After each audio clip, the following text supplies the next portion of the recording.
Hey guys, welcome in. Happy Friday. Rob Kendall Show. Man, we got a big show for you today. Look, I hate to say this, but I think I agree with Bernie Sanders on something. I know.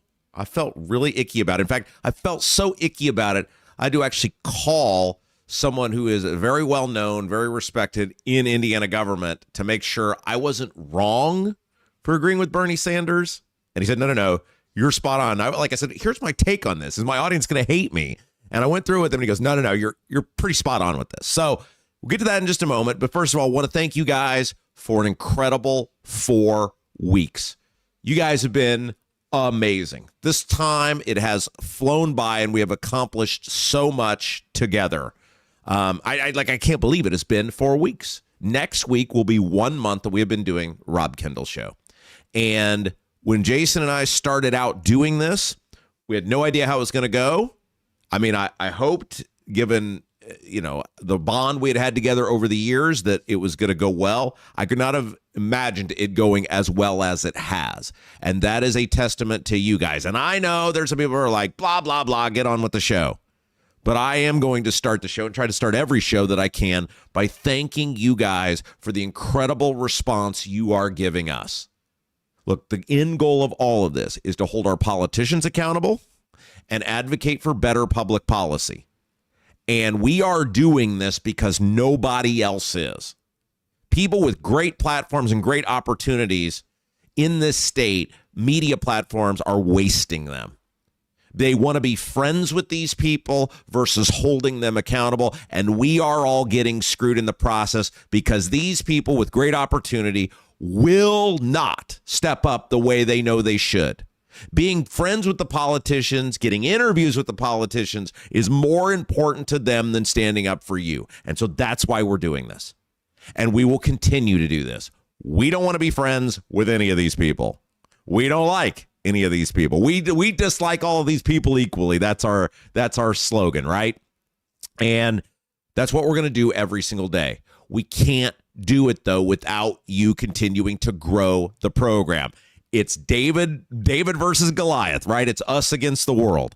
And we need you guys to continue to use the platforms that you have to tell people about us. So what can you do? Because I know we have new people coming in all the time. Number one, subscribe to the YouTube channel. If you haven't done it yet, please hit that subscribe button. That is so important to us. Second of all, while you're watching the feed live on YouTube, because of course we are live on YouTube 10 to noon each day, then we make the show available on demand on the major podcasting platforms, Apple, Spotify, all the places.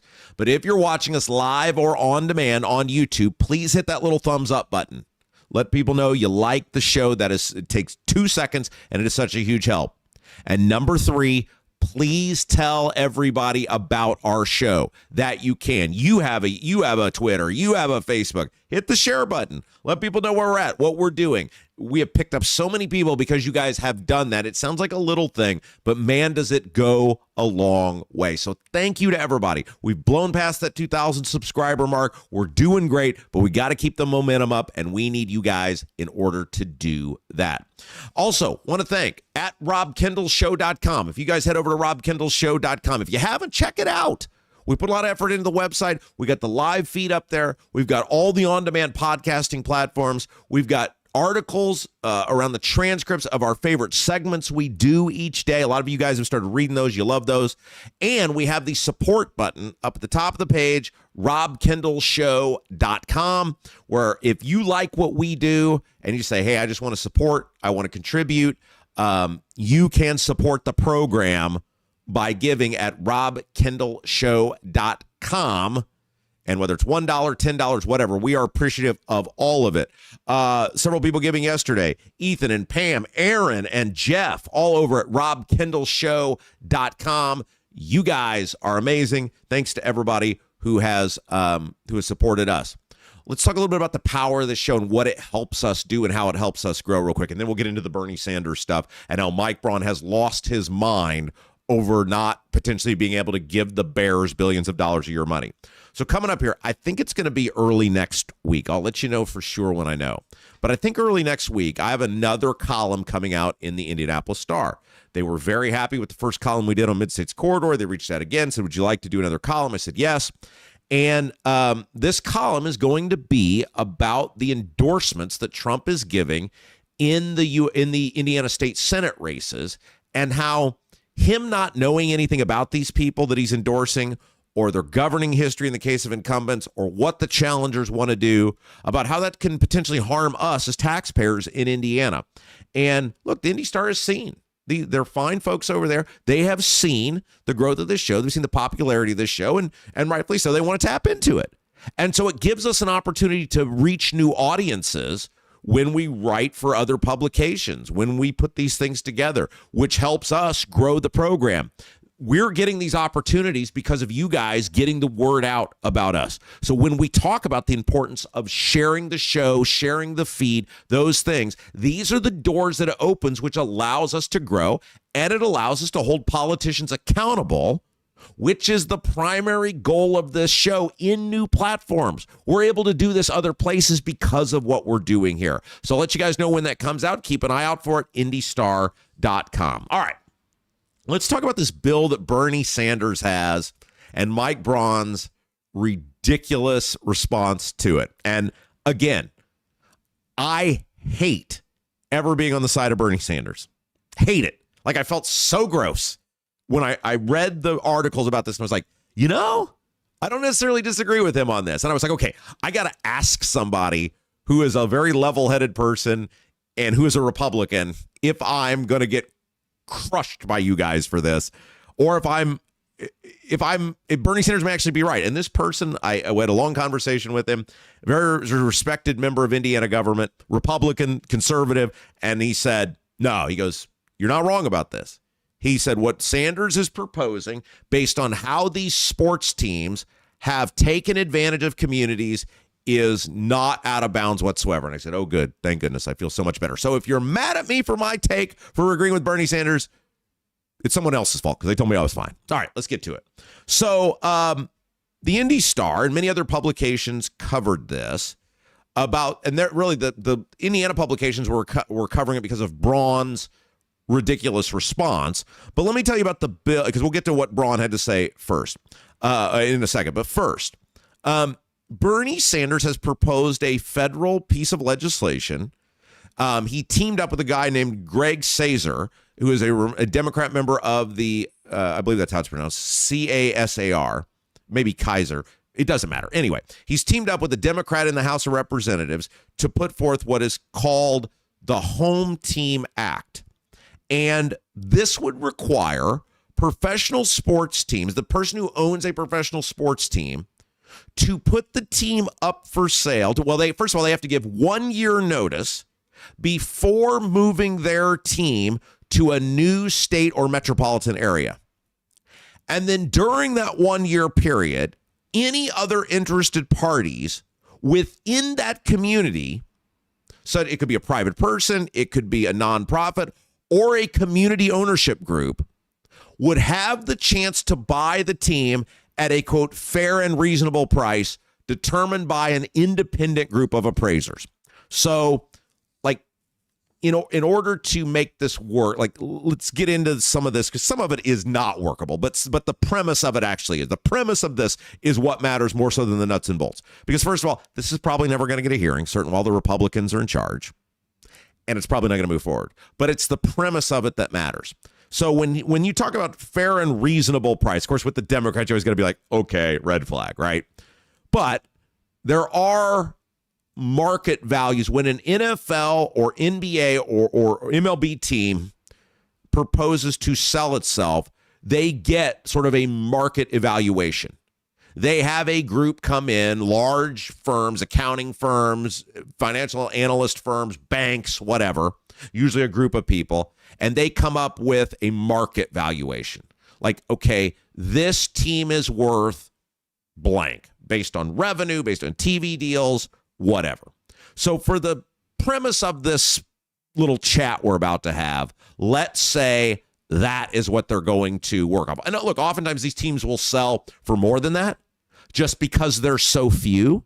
But for the purpose of this conversation, and we could be here for a day talking about it, let's work off of that being the quote unquote fair and reasonable price determined by independent appraisers. Okay. I am a person who believes you should be able to make as much money as you possibly can, as long as you do it legally and in the confines of the system. Like, you can't be a drug dealer, you can't be a mafia boss, but if you're owning a legal, law-abiding, above-board business, you should be able to make as much as you possibly can. Unless you're utilizing the government to boost your profits. This is why I've said the government needs to step in on the utilities. The government needs to step in on the utilities because the government grants the monopoly. The utilities would not be able to make the amount of money they're making and raise the rates in the manner they are without the government. So yes, I don't believe the utilities should be able to have unlimited profits. I get angry when I see articles come out that say the utility profits have gone from 13 cents of every dollar spent to 15 cents of every dollar spent. One, because they're crushing regular people. And two, they wouldn't be able to do it without the government monopoly. I feel the same way about the sports teams.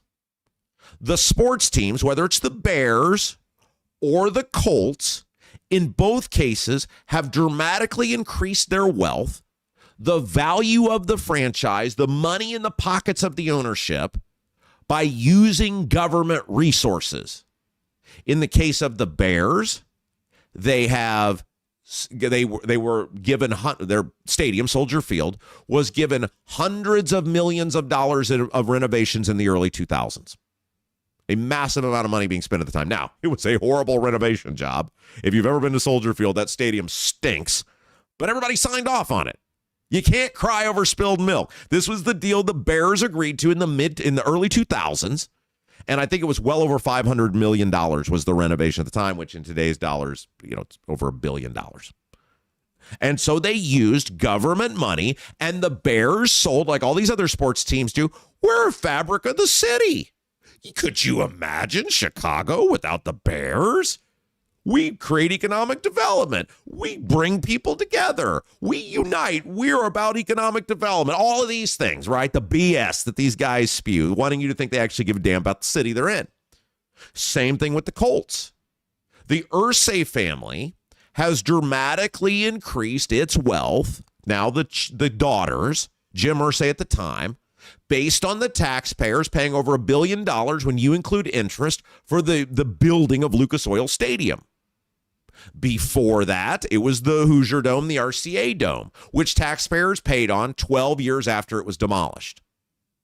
To this day, taxpayers still owe over $450 million on Lucas Oil Stadium, almost 20 years after it was built. These sports teams, and the Colts did the same thing. Well, we don't have to move to Los Angeles, right?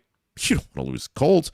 Yeah, but like just 20 years ago at the time, we built you a new stadium. That's why you came here. We had the Hoosier Dome. Well, yeah, but times are changing, right? And we're a fabric of the city, and we love Indianapolis. We don't want to leave. You don't want to lose us, right? That would crush your city.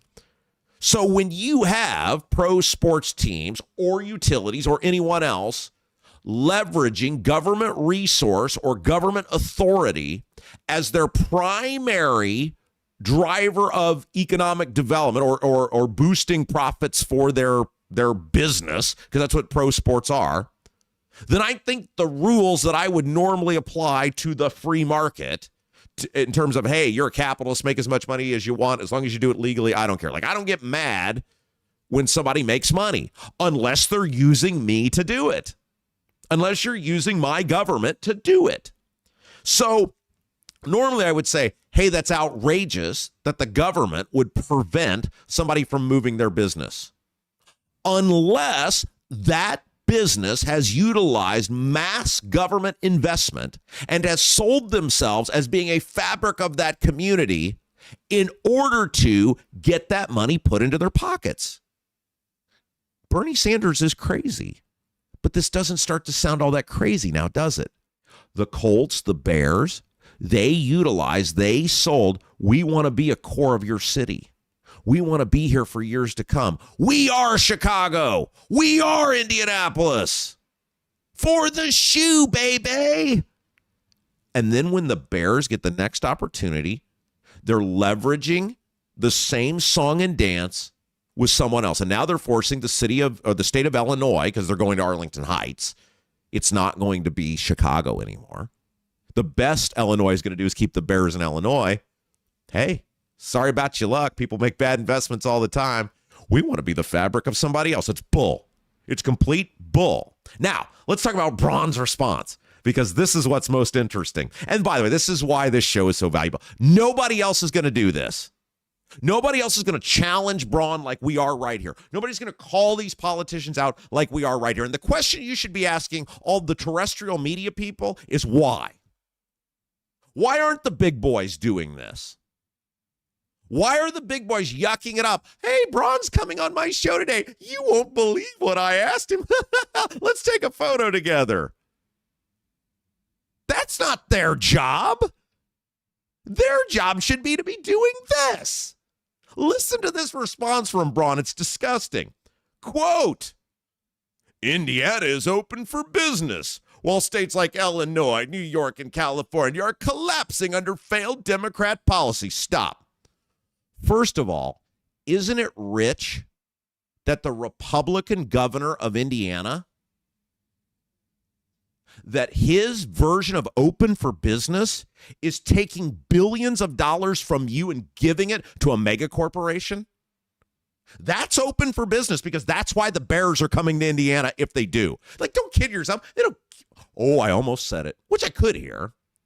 I could, but I have applied applicable terrestrial media standards to this program wherever possible. The Bears don't, let me rephrase that. The Bears don't give a crap about Indiana. The Bears are going to whatever government is stupid enough to give them the best deal. Now, if Illinois can get close, they're going to stay, because the majority of their fan base is based in the greater Chicagoland area, and that will be best for their business. The Bears will end up paying a little bit more to stay in Illinois if they can get pretty much everything to be equal, because of the money it will mean long term.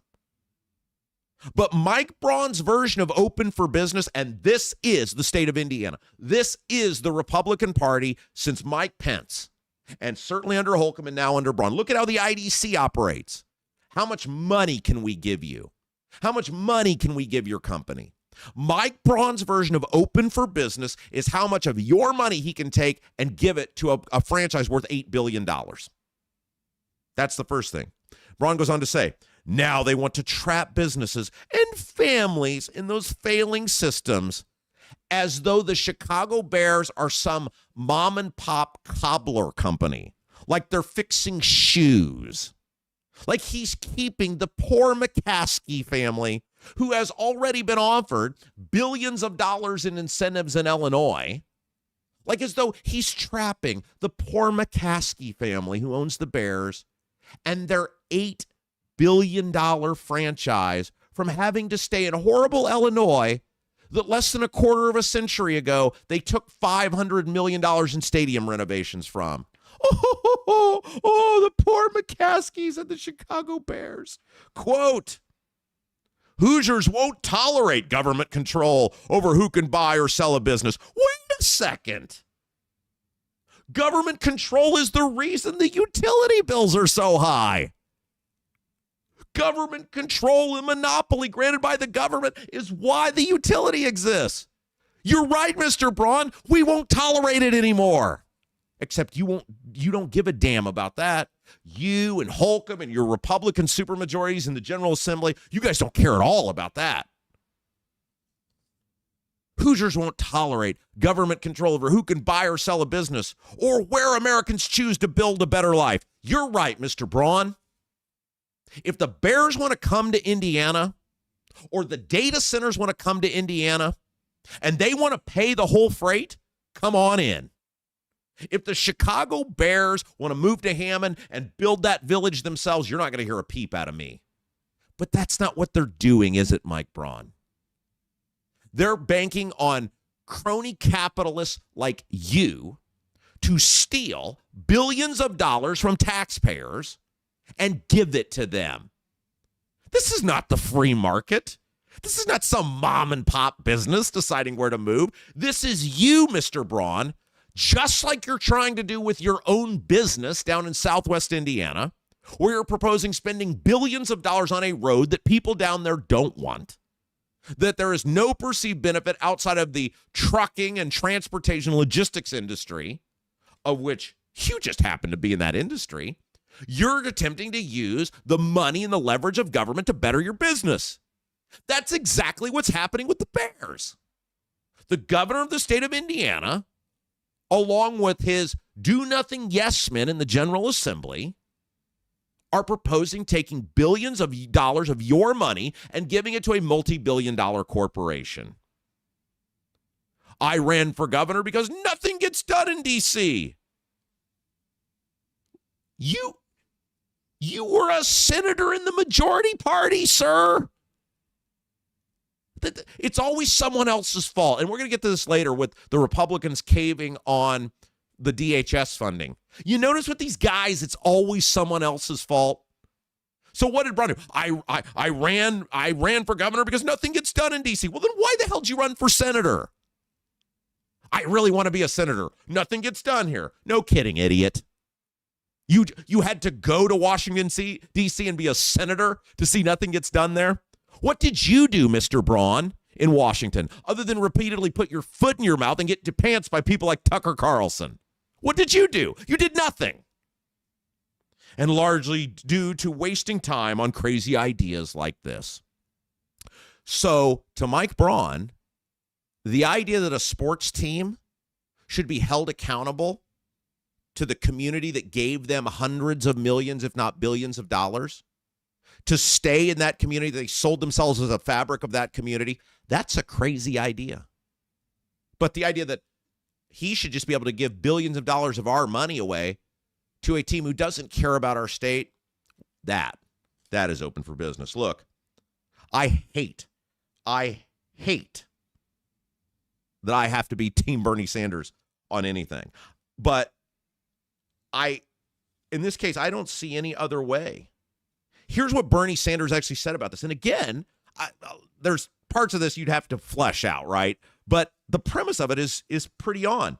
Sanders responded by saying, quote, "What's crazy is a team worth $8 billion pitting Hoosier taxpayers against Illinois taxpayers in a race to the bottom for subsidies. Who do you agree with more on this? You don't have to say it out loud. You can be very quiet about this because I know you're feeling icky like I am. Who do you agree with on this? Which quote do you agree with more? Indiana is open for business, when open for business means giving away billions of dollars of your money to an $8 billion franchise. Or what's crazy is a team worth $8 billion pitting Hoosier taxpayers against Illinois taxpayers in a race to the bottom for subsidies. If you're being remotely honest with yourself, you agree with Bernie Sanders too. This bill would protect Indiana sports fans and Illinois sports fans alike with a simple idea. Before you move a team away from a community that has loved it for generations, you have to offer locals the chance to buy it at a fair price. Bingo. The team is called the Chicago Bears. The team is called the Indianapolis Colts. And they got the money from the cities, from the states, and all these other sports franchises if they've got a privately funded stadium. Or, I'm sorry, a publicly funded stadium in any capacity. They sold that because there are a few that are privately funded. There are a few out there in all these sports who's like, screw you, we're doing it on our own. We don't want to deal with you. But they got this money based on selling themselves as a part of the community. Sanders went on to say, the American people are sick and tired of billionaires threatening to move sports teams they own to different states unless they get hundreds of millions in corporate welfare to build new stadiums. Bingo. Bingo. Mike Braun is gross. And Bernie Sanders is gross most of the time, too. But in this one, Sanders is the clear winner. I'm with him. And every person should be challenging Mike Braun on why he thinks that unless you give billions of taxpayer dollars to megacorps, you're not open for business. All right, let me tell you about Lauren Wilson. Someone who is open for business, she'd love to meet you, is Lauren Wilson. Selling your home is a massive transition, and it can feel overwhelming. Lauren Wilson believes you deserve a real estate experience that's as personal as the home you are selling. When you work with Lauren Wilson, you aren't being handed off to a different assistant every week. Lauren is your primary partner from the day you list to the day you close. Trust your home sale to someone local. Lauren is a lifelong Hoosier and military vet. And if you're looking for a higher level of service here in Central Indiana, Lauren would love to talk to you. Lauren Wilson with At Properties, 317-590-2290, 317-590-2290. All right, we're off and running. We're bringing the heat all day long. We still got more than an hour and a half left to go. Don't go anywhere. Tell your friends. Join us. Coming up next, a lot more on the way. You're watching Rob Kendall Show. Planning a trip can be overwhelming. You know where you want to go, but how do you make it happen? That's where Baltus Travel Service comes in. Adam Baltus takes the worry out of travel and is with you every step of the way. The great thing about using Baltus Travel Service is in most cases, it won't make your trip cost an extra dime. Adam is certified through most major cruise lines as well as Disney and Universal theme parks. If you've been thinking about going anywhere in the world, take the worry out with Baltus Travel Service. There's no charge for a consultation to find out in advance what your trip will cost. Get started today by visiting baltustravel.com or call 812-593-7561. 812-593-7561. Are you seeing cracks in mortar, moisture working through walls, facade or structural failure beginning to surface? Bramwell Mackay sets the standard for exterior and structural building solutions. Our 40-year master masons and industry experts address moisture intrusion, failing foundations, masonry deterioration, and more. From preserving historic landmarks to addressing modern building envelope issues, Bramwell Mackay delivers full-spectrum service with white-glove professionalism. In Indianapolis, call 812-33-BRICK. 812-33-BRICK. Buying a home or thinking about refinancing? Work with someone local who understands the Central Indiana market. Gary Tedrow with Verity Mortgage helps homebuyers and homeowners explore options for purchasing, refinancing, or even consolidating higher interest debt through their mortgage. Gary's approach is simple, clear advice, and personalized guidance, so you can make confident decisions. Visit loansbygary.homes to learn more or get started today. You've got nothing to lose but dollars on your mortgage payment. So call for a free, no obligation quote 317-695-5179. Gary Tedrow, NMLS number 179207 with Verity Mortgage, NMLS number 70345, an equal housing opportunity lender. Are you a Clay County resident who is ready to be part of creating a brighter future for our citizens? Doug Cobb is running for county commissioner and will bring fresh perspective to the table. A local farm and business owner, he has skin in the game of our county's success. He knows that a great team can accomplish so much more than any one of us alone and is ready to create a brighter future for Clay County together. The committee to elect Doug Cobb approves this ad. Paid for by Linda Cheatham.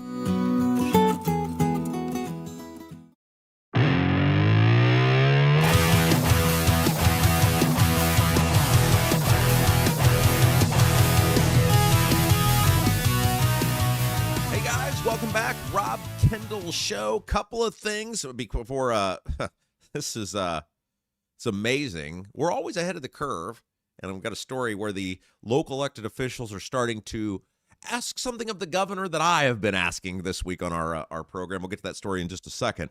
But couple of things. One, thank you to all of our sponsors, people who support this program.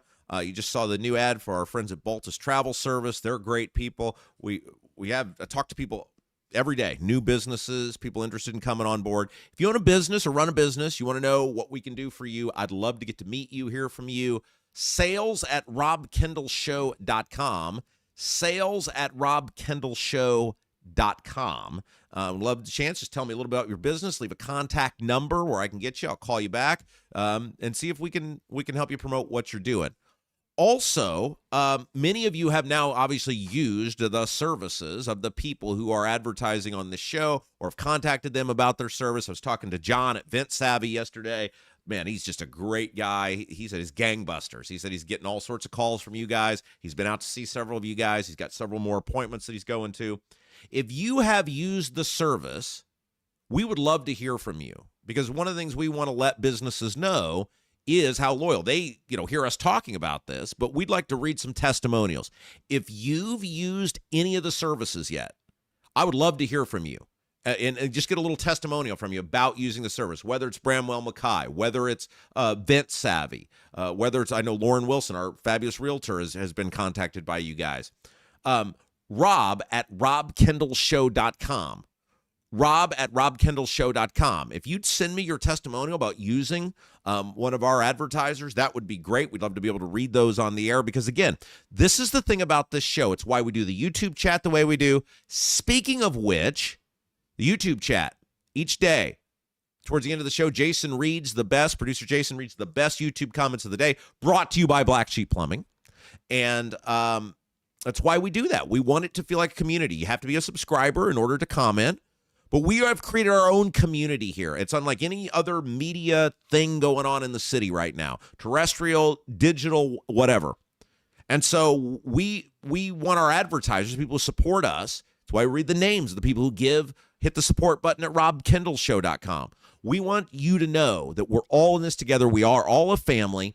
And so we want our advertisers to feel that way too, our supporters to feel that way too. So if you are comfortable, just leave a first name if you want.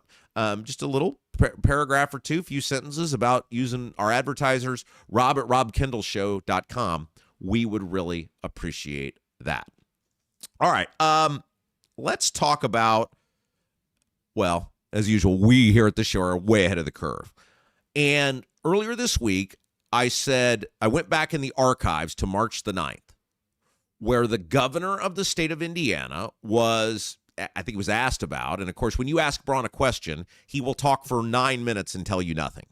Like, I don't know if you guys have noticed this in any, you have to go, answer the question with Braun, because his goal in every interview he does is to filibuster it to the point where you only get to ask him like 2 or 3 questions. And if you don't, because look, he doesn't take positions on things. He talks out of both sides of his ass. You can't pin him down, and that's his goal. You got to really stay on Braun in order to get him to answer your questions.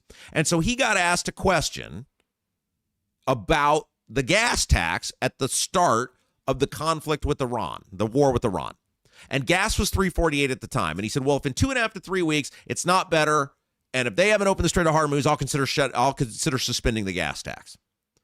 Well, it's now been March 27th. That's 18 days.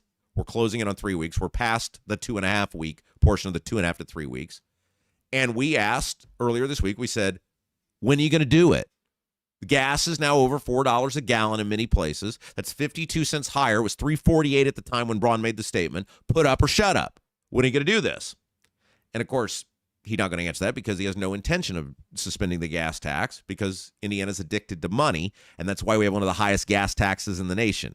You think a guy who's just proposed $6.5 billion of tolling, which are taxes, increases, is going to willfully just surrender that revenue? No, of course not. Braun will say things. This is what he does all the time. He says things. He hopes you forget about them, so he gets publicity in the moment, and then later he'll just go, whatever. And so we're trying to hold him accountable in this. It looks like the word is getting out. WSBT, which is the big station in South Bend, had an article about this. And two of the South Bend Democrat city council members, their names are Oliver Davis and Sherry Bolden Simpson, sent a letter to Braun urging him to follow through on what he said and temporarily suspend the gas tax. Quote, this is what the two said in their letter. Indiana drivers are facing rising costs at the pump. With the state gasoline excise tax, and let me stop for a second. Reminder, we have two taxes on gas in Indiana. We have the special gas tax or excise tax, which is just for gas. And then you pay the sales tax on gas. So this is the big scam. The government benefits when the price of gas goes up because you're paying the sales tax on whatever the price of gas actually is. So the more expensive gas gets, the more you pay in taxes. With the state gasoline excise tax holding at 36 cents a gallon, while we understand the importance of, it goes on to say, while we understand the importance of funding our state's infrastructure, the current economic pressure on Hoosier households requires immediate relief. They also went on to say, the current tax burden at the pump is making it difficult for many working families here in South Bend, in the South Bend, Indiana area, to afford the daily commute to work and to transport their families. Bingo. The only issue is it shouldn't frickin' matter about what the price of gas is. The gas tax is a predatory tax. The gas tax is a regressive tax. It punishes behavior. It punishes people going to work. It punishes people taking their kids to school or to daycare. And that's why the Republicans chose it, because they know people have to drive. It's the same reason they targeted property tax, because they know you have to live somewhere. Homeowner, renter, whatever. And Braun made the statement, we should hold him accountable. Maybe, heaven forbid, when he goes on one of these big terrestrial stations, someone ask him about it. I get it's easier to yuck it up and take photos and not hold anyone accountable and just nod when they say something. But please, someone ask him. He is past the window that he laid out. Gas is not less expensive, which was his standard, and the Strait of Hormuz is not open. When will he follow through? When will he finally cash a check with his actions that his mouth wrote and suspend the gas tax? But that's not as easy as just taking a photo op and yucking it up with the governor, so I get it. Most people just want to be friends with these people and not actually do their job. Let me tell you about somebody who does love doing his job. His name is Gary Tedrow. Buying a home or thinking about refinancing? Work with someone local who understands the central Indiana market. Gary Tedrow with Verity Mortgage helps home buyers and homeowners explore options for purchasing, refinancing, or even consolidating higher interest debt through their mortgage. Gary's approach is simple.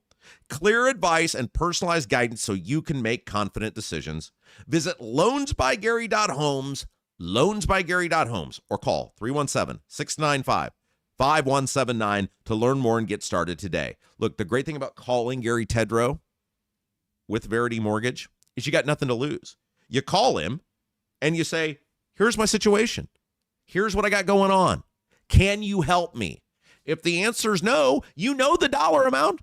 You go on your merry way. You lost nothing. You have nothing but gain by making the call 317-695-5179.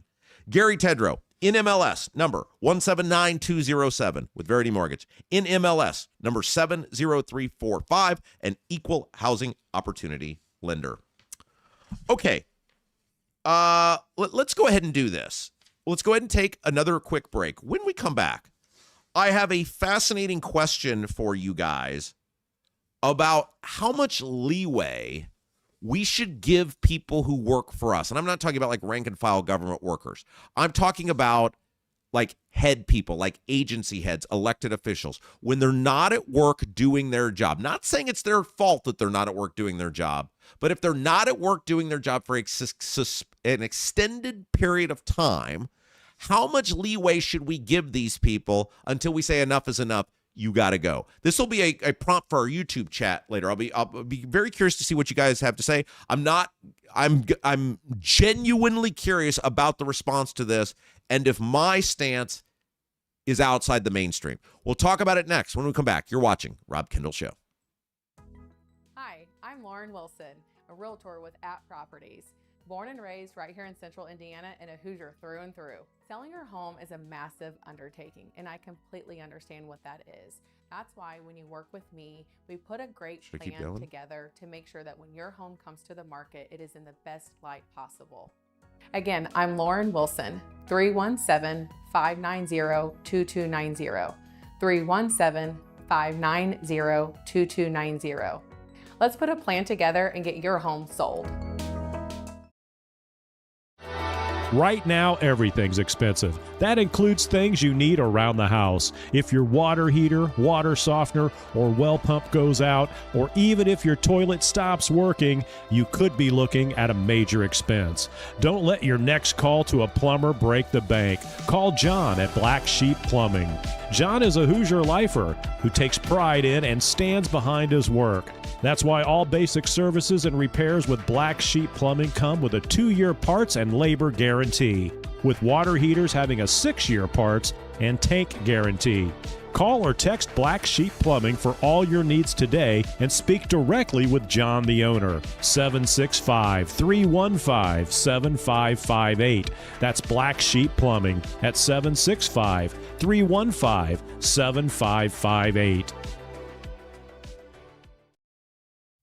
Are you a Clay County resident who is ready to be part of creating a brighter future for our citizens? Doug Cobb is running for county commissioner and will bring fresh perspective to the table.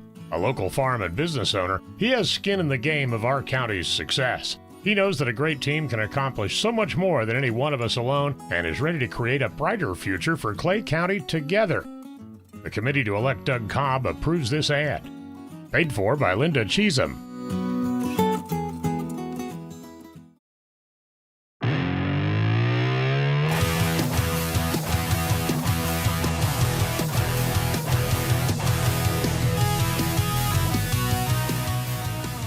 You know the great thing about our show? You never know what's going to happen.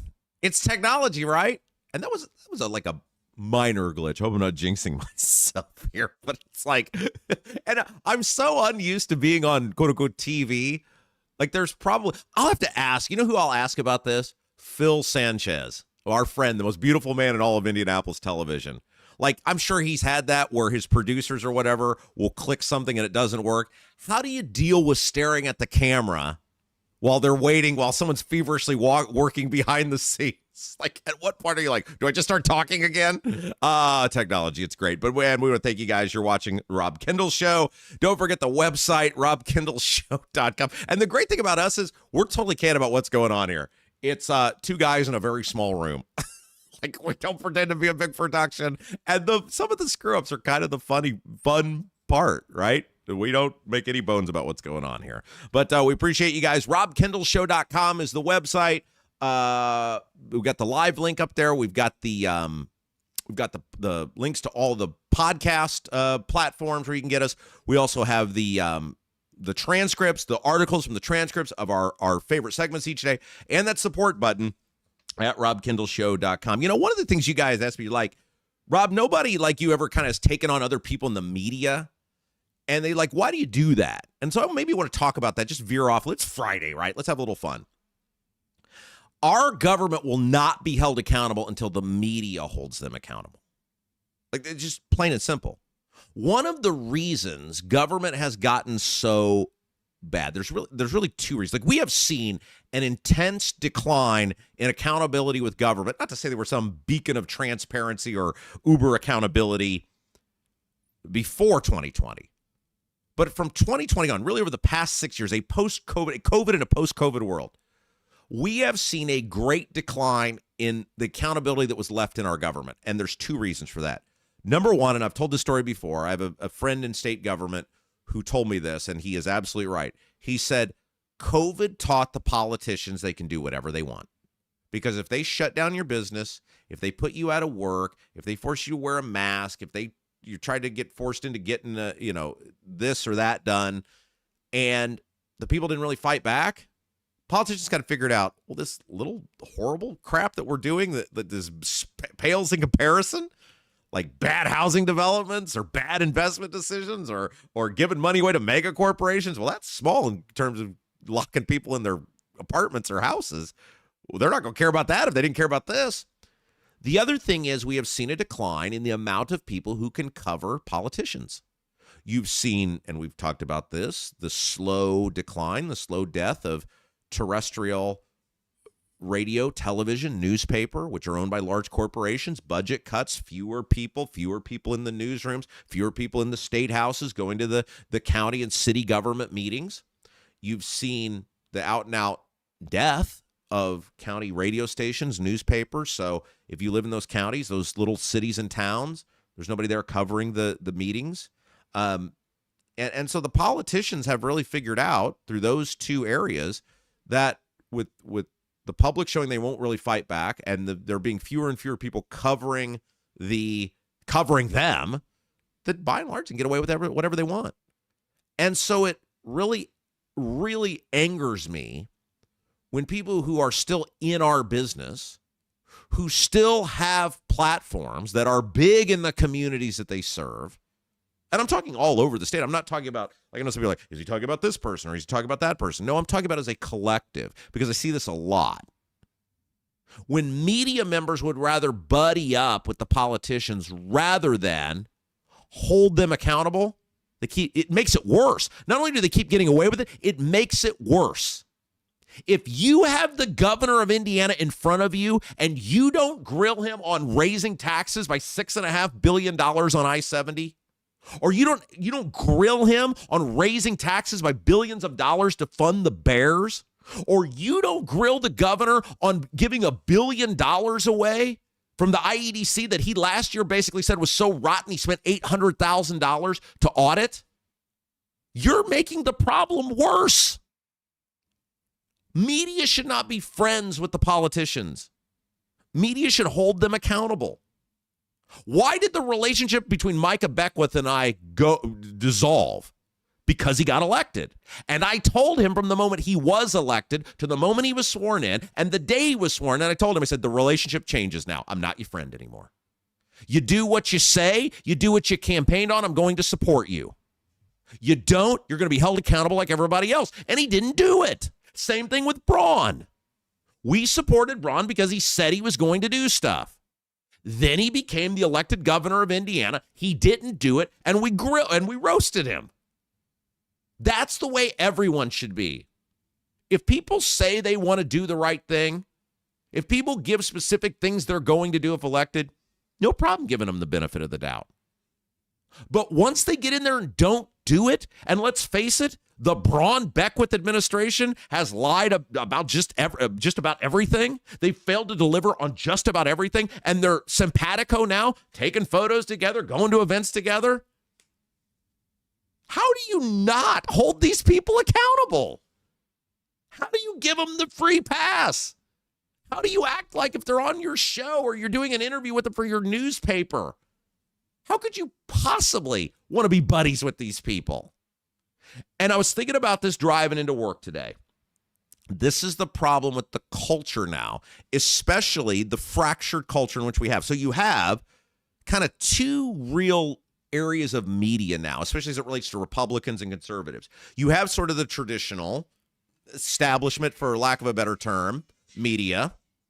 You have, your traditional outlets. And then you sort of have this conservative sphere, some of your talk stations, the podcasts, and they're their own entity. And now, because of Twitter, even though only one in every 5 people are even on Twitter, much less actively engaged, but because of Twitter and the social media, the conservative media, the quote-unquote conservative media, now views their worth based on elevation on a digital platform. How many likes do I get? How many shares do I get? How many photo ops do I get? How many speaking engagements do I get invited to?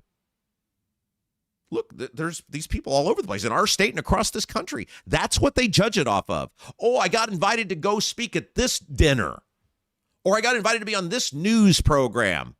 And how do they get those things? Because the politicians quote unquote, like them. Because they get free passes. They give them free passes. They know when they go on those shows, they're not going to be held to account.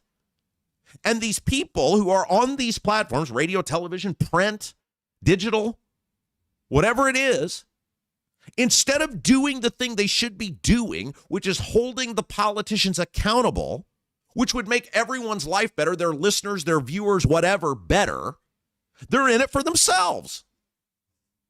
They're in it for themselves. And they go into business for themselves. So they softball things up when they have these people in front of them. And they take pictures with them. And they act like they're their buddies. They don't do the job for you. They do the job for themselves, because getting invited to speak at the Lincoln Day dinner or go to whatever conference and be on a panel or get on some cable television station, that's what matters most to them. Until our people are willing to step up the way we're stepping up. And look, I was willing to lose everything. You have to be willing to lose it. You have to be willing to take hard positions. You have to be willing to piss some people off. You have to put your audience ahead of the politicians in your own career. That doesn't exist with most people. And so this is why these guys lie about everything. They know they'll get away with it. They know they won't be held to account. And until we have a media, and it's going to have to come from our own camp. That's the thing. In a state like Indiana that is a Republican state, it's going to have to come from the conservative media. It's going to have to come from the conservative influencers. But these people have proven they're not interested, repeatedly proven, they're not interested in holding the politicians accountable. They're interested in elevating themselves, and they believe the elevation is what politician likes them or supports them because they'll say something nice about them, which will open the opportunity. I believe you are the opportunity. And unfortunately, a lot of our people do not believe you are the opportunity. And so we don't get it. Hey, let me tell you about our guys at Vent Savvy. Like I said earlier, I had a great conversation with John, our buddy at Vent Savvy, the other day. He is getting great response from this show. He is just thrilled to death. But can I tell you something most homeowners don't realize? A lot of bathroom exhaust fans were installed wrong from day one. They're either too small for the room or they're not even vented properly to the outside. So when you're taking a hot shower, that moisture isn't leaving your house. It's getting pushed into the ceiling or the attic. That's where mold and insulation problems start. That's why you got to call Vent Savvy. They fix it the right way. Go to ventsavvy.com, VENTSAVVY.com, VENTSAVVY.com. Say, hey, I heard your ad on Rob's show, John. John is going to come out to your house free of charge. You have nothing to lose. He's going to do a free attic inspection. He's going to look around. He's going to see what's going on. And if there's nothing there, he's going to say, hey, great, you're good to go. You don't need me. See you later. Call me if something changes. But if he finds mold, if he finds other things that are of concern, he's going to show them to you, and then you make the choice. If you still don't want him to do anything about it, hey, that's on you. You have nothing to lose. What a Hoosier thing. I'll come out to your house free of charge and tell you what's going on. If you don't need me, great. That's the most Hoosier thing ever. Ventsavvy.com. VENTSAVVY.com. Ventsavvy.com. Tell them you heard about him on Rob's show. All right. Question for you guys to prompt on the YouTube chat today, and maybe Jason will get to some of them later. Because it's one of these ones where I have some opinions about it, but I don't feel like I have all the answers, and maybe you guys do. And the question is, what obligation do you have to the taxpayers if you are a big-time government person who can't do your job?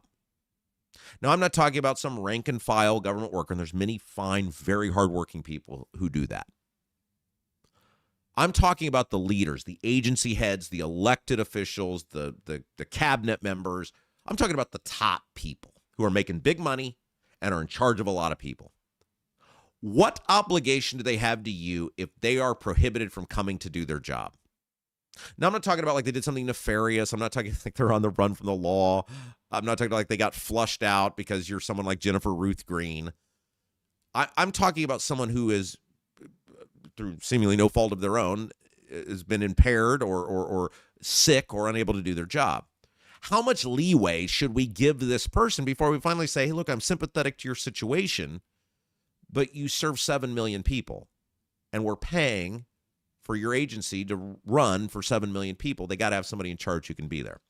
I mention this because the Indiana Capitol Chronicle has an article about the Indiana Department of Child Services Director, Adam Krupp. Now, I know Adam Krupp. I've talked to him multiple times. He seems like a very nice person.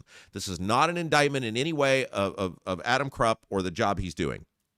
But he has been on leave now for more than 2 months after he was first hospitalized for an undisclosed medical event, and that has been confirmed by the State Department of Personnel. I'm sorry, the State Personnel Department. So this goes all the way back to January, a post made by Adam Krupp to his personal Facebook page in which he claimed he was hospitalized for, quote, several days beginning January 16th. And he has now since been, according to the Capitol Chronicle, on medical leave pursuant to the Federal Family and Medical Leave Act, better known as FMLA. And there are certain rights and there are certain protections given to workers based on if you have a medical issue, a birth of a child, all of those sorts of things. And I'm not questioning that. What I am questioning is, first of all, they're clearly not disclosing publicly what the issue is that sent Adam Krupp to the hospital and has kept him home. There's no, I tried to scour the internet, there's nothing I've seen, and if I'm wrong, somebody tell me, there's nothing that he has said publicly about what this is. And for most people, I would say that's okay. You don't have to. However, in the case of Adam Krupp, he is not only an agency head for a state of 7 million people, it's a really important one. The Indiana Department of Child Services. Look, one of the things we should be doing as taxpayers is looking after the most vulnerable. It's part of why I got so mad about the state when they did these Medicaid reforms, not doing the thing they need to be doing, which is en masse kicking the people off of the dole who should be going to work and being at jobs that have insurance and that they should be paying for. No, they targeted these parents who are caring for their severely disabled either children or their elderly, very ill parents, trying to keep them at home. We should be, as a state, one of the jobs of our government is to care for and look out for the most vulnerable amongst us. Children are in that. And so I think DCS is one of the most vital agencies that we have. And for 2 months now, more than 2 months, 2.5 months, Adam Krupp has not been there doing his job. I feel horrible that he has some sort of illness. He's not under any obligation to tell me what it is, but I don't think that I should be allowing you to run an agency that you can't be there to run if you're not going to be candid with the public, one, about what's going on, and two, when you plan to return. Like, it's one thing to say, hey, I needed a hip replaced, or hey, I broke my arm, or, hey, I've been, really under the weather with this flu. I plan to be back next week. Okay. Hey, that happens. I'm not expecting to be at work every day. I don't expect you to not take vacation days. I don't expect any of that. But I think 2.5 months where we don't know what's going on, and again, people have rights to privacy. I'm not objecting to that. But you give up a lot of that when you say, I want to be the big boss in a state of 7 million people. I want to oversee making sure children are protected and looked after. And that's a very noble thing to raise your hand and want to do. But with that comes responsibility, and part of something you give up is some right to privacy. I don't think people should be in Adam Krupp's house or his bedroom or anything else. But I do think we have a right to know exactly what's going on and when you'll be back, and when is enough. When have you been gone long enough that we have to say as a society, hey, thank you for your service. I'm terribly sorry this happened to you. I hope you get feeling better, but you've got to step aside so someone else can do this job. Because according to the Capitol Chronicle, asked for an expected return date and any time limits on interim leadership, the spokesperson for the agency said state law, quote, does not set a fixed timeline for these situations. That means they don't think he's coming back anytime soon. I mean, if they said, hey, yeah, he's been gone 2 months, but hey, he's all better now. We expect him to be back in a week. He'll be back April the 3rd. Okay. Man, I hope he got better. They're not laying out any of that, which means he hasn't laid that out to them, which means I think a reasonable person would believe he doesn't seem like he's coming back anytime soon. By the way, the FMLA law allows eligible employees up to 12 weeks of annually unpaid but job-protected leave for certain family and medical needs per the U.S. Department of Labor. Adam Krupp, according to the Capitol Chronicle, has not posted to his personal Facebook page since announcing this leave back in January. And again, I'm not disputing what the law says. What I'm asking you guys, and let us know in the YouTube chat, let us know what you think. What is the right thing to do for the taxpayers?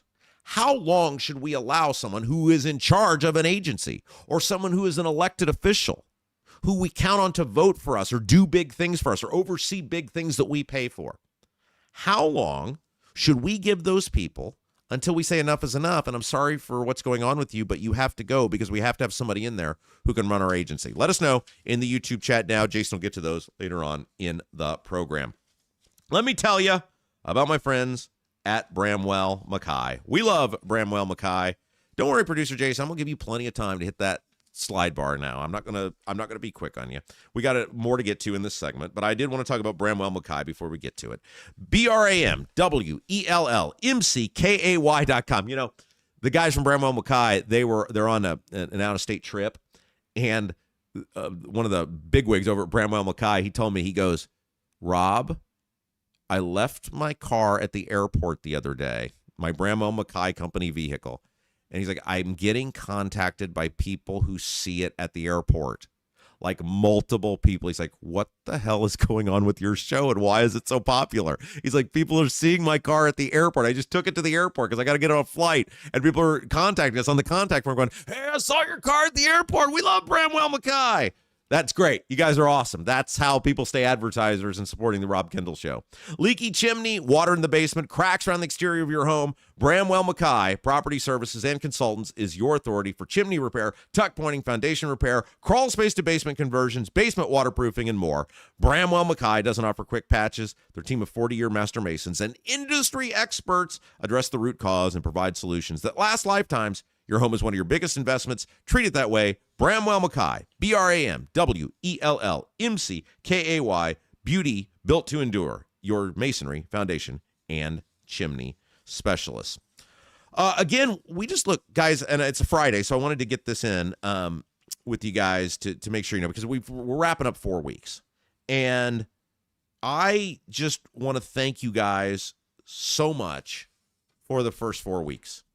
It has been incredible. You guys have been incredible to get over 2,000 subscribers, the thousands of views every single day between the on-demand podcast. Man, we get a ton of people on the Apple platform, the Spotify platform. If you're on Apple, give us that 5-star review. Help us grow over there. I can't thank you guys enough from the bottom of my heart. Look, nobody else. This would not have happened for anyone else. And I get part of it is we do great content. We take hard positions. We're entertaining in ways people aren't. But I'm not being facetious when I say this. No one else could have started something out of thin air the way we did and it grow the way it has over the past 4 weeks. I mean, it take people years to do this, subscriber counts, viewers, etc. And that's because of you guys. It's all credit to you. Well, first of all credit to the big man upstairs, but all credit to you guys because of your passion and your energy and your enthusiasm. And so I know it sounds like a broken record when I thank you guys, but I just can't express my gratitude enough. I know I speak for Jason when I say this. You guys are just simply the frickin' best, and I love you so much. And before I get to the story about population growth in Indiana, because it is very important, it is very interesting, and you guys need to hear this, we're thinking about doing another live show again in the summer. And look, we sold out the last live show. It was great. It was tons of fun. If I did another live show, would you guys want to come to that? We want to entertain you guys. We want to keep it super reasonable. We want to keep it super entertaining. We want to keep it affordable, which is what was our goal of the last show. If I did another live show in the summer, was that something you guys had fun with? Is that something you'd want to go to again?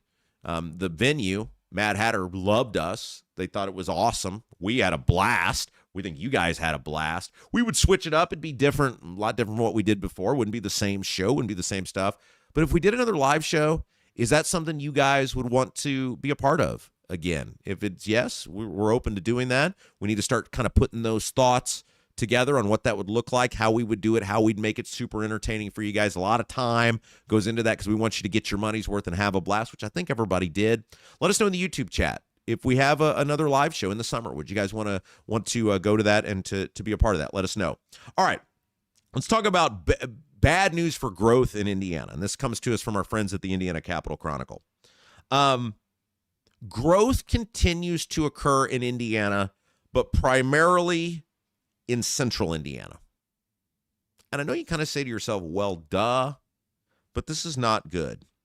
So the state of Indiana added 38,579 residents last year. And our total population now is literally just under 7 million, 6.97 million. The two largest growth counties near Indianapolis were Boone and Hancock County. But the study that is done, that the Capital Chronicle has, shows that, and by the way, this is according to the U.S. Census. That's where the study is. It's census tracks. Obviously, we do the census every 10 years that you fill out, but the census tries to track year to year. It's usually a year behind how people are growing. So this was, I believe, data that became available July 1st of 2025, or data that ends on July 1st of 2025. So Boone and Hancock counties were the fastest growing of Indiana's 92 counties. But the bad news is 26 of Indiana's most rural counties continue to lose population. And this is something that we have been harping on for a long time now, all the way back to when Mock and I had the show together. Because under Holcomb, almost all, not all, but the majority, the overwhelming majority of anything economic development was driven towards central Indiana, to Indianapolis and the donut counties. For those of you who are not familiar with, I assume most of you are, but state of Indiana, they call them the donut counties because it literally makes a donut. Marion County is Indianapolis. It's right in the heart of the state. And the donut counties literally make a circle around, 465, the donut counties.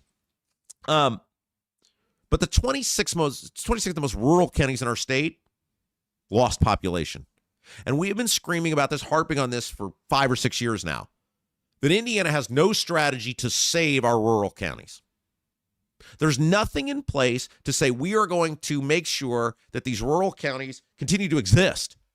Because quite frankly, as population continues to decline, you get to a point where they may not exist, certainly not in the form that they have been known for generations. Now, there is good growth, and I want to say this and be very specific about this. There is growth, and then there's good growth. Not all growth is good. When people like the lieutenant governor make a statement like, if you're not growing, you're dying, that is an asinine statement. And that is a person who has never been involved in local government outside of a library board and knows nothing about economic development and knows nothing about tax rates and knows nothing about sustainability and infrastructure and responsible growth. But sadly, many in our government share his view that you have to grow. Screw the growth or what type of growth it is, you have to grow. That is a horrible way. But sadly, many of these communities in central Indiana, I live in one, that believe you just got to grow. No, you don't. You have to grow in the right way. And growth in the right way is growth that lowers the burden everyone else has to bear. Every decision when I was an elected official was about, does this, whether it was a housing development or a commercial development or rental community or whatever, senior living, any of it, you have to prove to me, in order for me to say yes to this, that this thing that doesn't exist, that you want to exist, has to lower the burden of everybody else. And for 4 years, we cut property tax rates every year, and we never raised our water and sewer rates for existing users. Why? Because every choice we made, those people were having to share a part of that freight. If they couldn't do it, we weren't approving it. Sadly, though, in Indiana now, for most of our communities, we just see the bright, shiny object. They just see a dollar amount. And they are not factoring in, what does that growth do to everyone's burden? It's why your tax rates have never been higher. Clearly, look at what you pay in property taxes. Now, they're going to skew that a little bit this year with that $300 cut. But over time, as we laid out, that's going to get washed away. It's going to go up. Your tax burden is going to continue to go up. Don't fall for the lower property tax bill this year. It's the frog in the boiling pot of water. When you guys get those bills this year, if they go down, do not fall for it. Because over time, they're going to go up. And we've laid that out, how simple math and the assessments show that's going to happen. However, so many people view growth as good rather than the right growth. It's why Central Indiana is constantly under construction. Are they ever done with it? No. Are the roads ever up to speed? No. Are the roads ever up to par? No. Because the growth is far too big. There is too much growth in Central Indiana, and most of it is not good growth. 465, 65, 70, the split, the interchange, it's never done. Why? Because you can't ever keep up with the growth. So coming back to the state of Indiana, Braun, when he got elected governor, he promised that he was going to start making the IEDC use its resources to help these rural dying counties. And some of us kind of said, okay, if we're going to use, look, I'm against the IEDC existing, period, or giving out money, period, because it's proven itself to be too irresponsible and too corrupt to handle that responsibility. But if it's going to exist, help the people who need it. Central Indiana's doing fine with the growth. It doesn't need any more money. These rural counties, these 26 counties that are losing population, they're the ones who need it. And Braun pledged to do that. What did he do? This $1 billion that he just pledged, as we laid out with Indy Reporter the other day. You can go back and watch the interview on our videos section over on Rob Kendall Show if you want to see that with Stephen Whitmer. As we laid out, the majority of this $1 billion going to get spent right here in Central Indiana. Projects, businesses, jobs for Central Indiana. We don't need it. We need less of it. Stop coming here. Going back to this is an interesting data point from the Indiana Capital Chronicle article. Going back 5 years to the 2020 census, Marion County and its 5 largest neighboring counties grew by an estimated 104,000 people. That amounts to 57% of the state's 183,000 person population gain during that time. 57% of our population growth is in 6 of our 92 counties. That is not good. Hamilton County, up 10.9%. Hendricks County, where I live, up 10.2%. Allen County, up 4.2%. Marion, up 1.6%. Johnson, up 7.4%. Those are your 5 largest growing counties. So if you take away Marion, which ain't up all that much, it's a numbers, from a numbers game it is, because the population was so high to begin with. So the numbers, 38,000 people in Johnson County, almost 18,000 in Hendricks, 16,000 in Allen, 15,000 in Marion, 12,000 in Johnson by the numbers. Now, Marion, again, is a percentage-wise is not that high. It's not one of the 5 highest, but in terms of total numbers, it is. That you cannot have everybody going in one area. First of all, it kills everything else, which it is. And second of all, the infrastructure can't keep up, which it hasn't. Like, if you put Indiana, you guys ever play the game Sim City? It's a computer game. You guys know about this. It's a game where you make cities and towns. Like, you can just create them. You put things in there and it grows. And SimCity will reject things that don't work. If you put Indiana into SimCity, it would reject it. It would say does not compute. It's so poorly done. And many of our cities and towns, the same way, same thing. The new census estimates reveal ongoing population struggles for rural counties as they make up nearly all of the 16 Indiana counties with decline since 2020. Think about that. 16 counties over the past 6 years have lost people. They've lost people. And by the way, a lot of these population growths have come from people not from this country.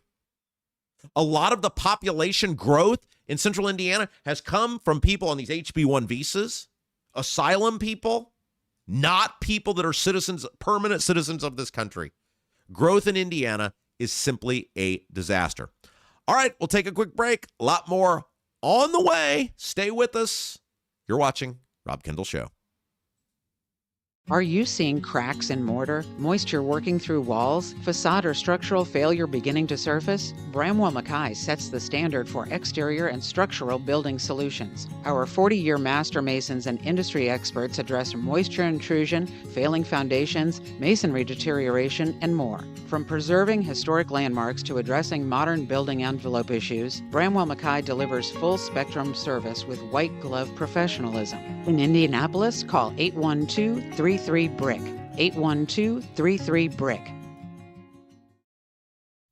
Are you a Clay County resident who is ready to be part of creating a brighter future for our citizens? Doug Cobb is running for county commissioner and will bring fresh perspective to the table. A local farm and business owner, he has skin in the game of our county's success. He knows that a great team can accomplish so much more than any one of us alone and is ready to create a brighter future for Clay County together. The committee to elect Doug Cobb approves this ad. Paid for by Linda Cheatham. Your bathroom fan could be secretly costing you thousands of dollars in damages. Most people don't even know this until the damage is done. With over 18 years of bathroom remodeling experience, here are 3 signs your fan is failing you without spending a dime on inspections. Sign number 1 is if you have foggy mirrors after you shower. This shows that your fan isn't pulling out enough moisture, which creates the perfect environment for mold. If you have a properly functioning bathroom fan that is the right size for your space, you shouldn't see much fogginess on your bathroom mirror at all. Sign number 2 is if you have bubbling, cracking, or peeling paint in your bathroom. This means moisture is soaking into your walls, slowly breaking down drywall, and even causing the wood framing behind it to rot. Sign number 3 is if you have mold buildup on your fan, ceilings, or walls. This is terrible for your health, but also could wreck your bathroom, costing you a fortune. If you're noticing any of these signs, here's what you can do. Call Vent Savvy today at 317-300-4434. That's 317-300-4434 and mention Rob for a free attic inspection.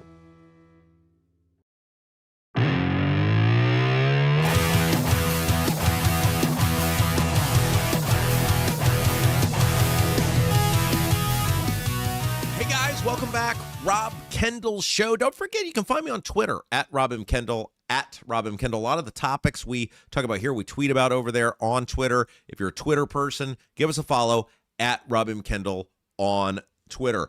Okay, so if you're a flyer, if you're a person who uses the airport a lot, may have some relief coming for you. It's going to screw everything else up because, as usual, our U.S. government, our elected people, half-ass everything and took the easy way out. But we may finally be getting some corrections with the employees at the airport. We'll get to that in just a second. Someone who never half-asses it is Lauren Wilson, realtor extraordinaire. One of the biggest complaints people have with the real estate agent is they never actually get to talk to them. That's why we love Lauren Wilson. She handles her clients directly. Lauren Wilson has spent her life as part of the Central Indiana community and is a military veteran. With Lauren Wilson, you get her expertise and a direct line to her with great support team behind the scenes, making sure everything is seamless. It's a higher level of service for the Indy area. Whether you're upgrading for a growing family or downsizing for retirement, Lauren provides a hands-on experience that takes the stress out of the process. Lauren Wilson with At Properties, 317-590-2290, 317-590-2290. Coming up here in just a little bit, too, producer Jason going to have your best YouTube comments of the day. So you still got some time to get those comments in. But before we get to that, I want to tell you about what your U.S. Senate did yesterday. And we don't do a lot of national stuff, as you guys know, but we do if it affects you here at home. And this will certainly, if you plan on using an airport or anything of that nature, it will certainly affect you back here at home. And really the story here is why they did it. Not because they care about you, but because they just didn't want to stay at work. So, according to The Hill, yesterday, senators agreed by unanimous consent. They just asked everybody, are you willing to do this? Yes. Okay, we're done. Friday to a proposal, early Friday, so I guess this was late last night, early this morning, to a proposal that funds the Transportation Security Administration. That's the TSA, that's the airplane people, and other critical agencies in the Department of Homeland Security, DHS. The late night, and now we get to the sticking point here, because you're saying, well, I thought the Democrats were like, no ICE, no border security. Well, you'd be right. The late night Senate deal left out funding for immigration and customs enforcement, that's ICE, and the Border Patrol after negotiators failed to agree on reforms demanded by Democrats. So basically what the Republicans said was, well, we realized this very important part of the government that everybody really depends on is actually doing a pretty damn good job. Like the one part of the Trump administration that I'm looking at going, he's really delivered on that. He's really followed through on that. Good job on that. I feel like the border and the ICE, the getting the illegals out of the country, I feel like he's really followed through on that. The Republicans were like, well, we're just not going to fund them, so we're going to have to now have that fight. But here, everything else, you can go ahead and go. What a horrible way to govern. What a horrible message to send to the Democrats, because the Democrats are declaring victory. The Democrats are saying, we won. Listen to Schumer's quote. He took the win. Democrats held firm in our opposition that Donald Trump's rogue and deadly militia. Can you imagine if you're an ICE agent? Like, I always thought this about like the police officers during the BLM riots. Like, you're just some guy who loves your community. You go to work every day. I got a police officer friend I grew up with. I'd call him Officer Beavis, and he was an IMPD cop for years. Like, Officer Beavis is just the nicest guy. He served his country, fought in Iraq and Afghanistan, like just in the Middle East, just the nicest guy. And he goes to work every day as an IMPD officer. Like, they're calling you, all of these horrible things. And, everybody's filming you every step you make. And everybody's trying to catch you doing the one wrong thing because everybody's Derek Chauvin going forward. And I was just like, why would anybody, for the amount of money you make, why would anybody want to be a cop? Why would anybody want to be a law enforcement officer? I feel the same way about ICE now. Do you think these ICE people get joy out of trying to be run over? Or that every person they come in contact with could be trying to kill them? They have no idea when they knock down doors or go in and try to get these illegals out, who's behind the door or what they're waiting on. And if you think about it, like, okay, there were 2 deaths in Minneapolis. The one, it is crystal clear to me, and many other people said the same thing, that woman was trying to run that ICE agent over. Like, she didn't care if he got run over. Let me phrase it like that. She didn't care if he got run over. She was going where she wanted to go, and if that dude got run over, too bad. Now, the other one, okay, there may have been some mistakes made in the other one. But think about that relative to the black-on-black violence in this country. Just take what we experience here in Indianapolis. Extrapolate that at major metropolitan cities across the country. 2 deaths related to ICE. 2 high-profile deaths related to ICE. We'll only say 1. Reasonable people only say there's 1 where there was a case to be made. Not saying it's okay, but compare that to black-on-black violence that happens every day in this country. Where are the Democrats on that? I would believe they actually gave a damn about Alex Pretty, was that his name, in Minneapolis, or that woman who was shot. If they were vocal about what's going on in our major metropolitan cities every day, which dwarfs anything ICE has done or ever dreamed of doing, you don't hear a word about it. Why? Because this is all political. If this was actually about good public policy and stopping violence and cleaning up our streets and having a safer, better society, and Democrats were screaming every day about what's going on in our inner cities, I would say, okay, I will accept your outrage over ICE. Still probably don't agree with all of it. Think you maybe are overreacting a little bit compared to the good work ICE does and the relatively low in violent encounter ratio per job they do. But okay, I'll accept it. You're really concerned about violence because you're speaking out every day about violence in inner cities. But they don't say a word about it because this is political. It's about trying to gin up a base of crazy people and then trying to extrapolate that out into something that will work for them in the midterms. When Schumer says rogue and deadly militia, no, ICE are federal law enforcement officers. There was ICE under Biden. There was ICE under Trump the first time. There was ICE under Obama. There was ICE under Bush. There was ICE under Clinton. He is insulting these people who are doing nothing but their jobs. Dead and rogue and deadly militia should not get more funding without serious reforms, and we will continue to fight for those reforms. What he means is not getting people illegally in the country out of the country. What he means is not getting people illegally in the country out of the country, which is the job of ICE. The Democrats are invested in mass wholesale illegal immigration, mass illegals being in this country because they see them as a reliable future generation of Democrat voters. That's what this is about. Now, so the Republicans, because and we'll get to why they did this in a second, but they just let the Democrats, who are in the minority, instead of actually governing, and we see this all the time, they just let them steamroll. Why did you give the Democrats anything? Either people are going to get pissed off enough at the Democrats not letting TSA agents go to work or making it so the TSA agents aren't going to work, or they're not. The case should have been made. Every member of the U.S. House, every member of the U.S. Senate, the president, every single day should be out there screaming, press conference, doing news interviews, meeting with local media people, saying, if you're pissed off about the airport, talk to the Democrats. We're prepared, irresponsibly, by the way, because the spending is totally out of control, but we're prepared to status quo what's going on. The Democrats are preventing it. The Republicans don't sell anything. They don't fight for anything. They just let it happen. And they let the Democrats play them, because now they're going to have the funding over the fight over ICE. They're going to have it all over again. Here's what John Thune, who's the Republican leader in the Senate, said about why he gave in. We had hoped we would get a funding bill, and we were trying to accommodate their requests, the Democrats, for reform. Why? You won the election. You won the election on stopping mass illegal immigration into this country and getting illegals out of this country. Why would you try to accommodate the Democrats on anything? This is the problem with the Republicans. They say one thing to get elected, and then they do the opposite. I guarantee you, and public polling bears this out, people do not want the mass wholesale illegal immigration. They don't. They do not want it.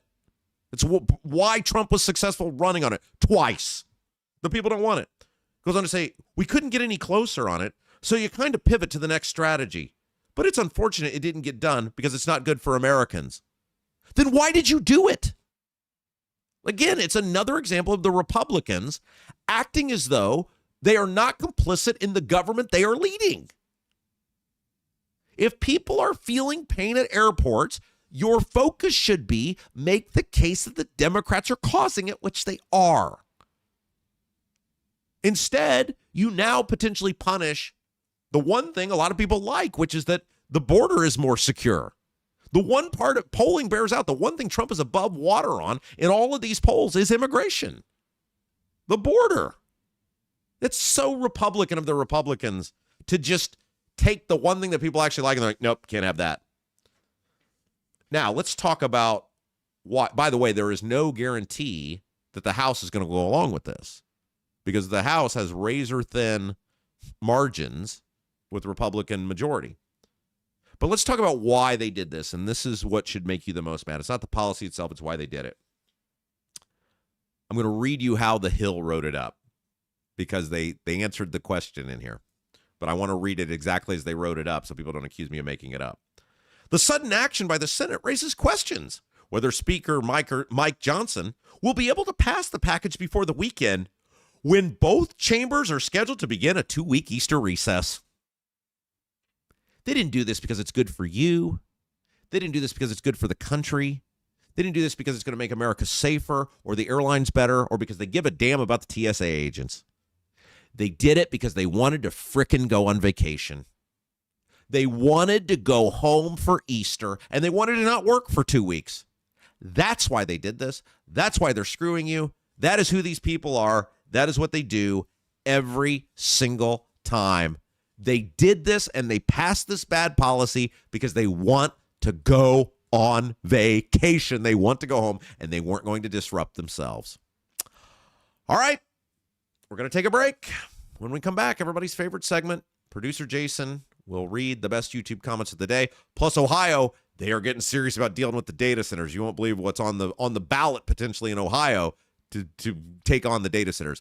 All that and more coming up next. You're watching Rob Kendall Show.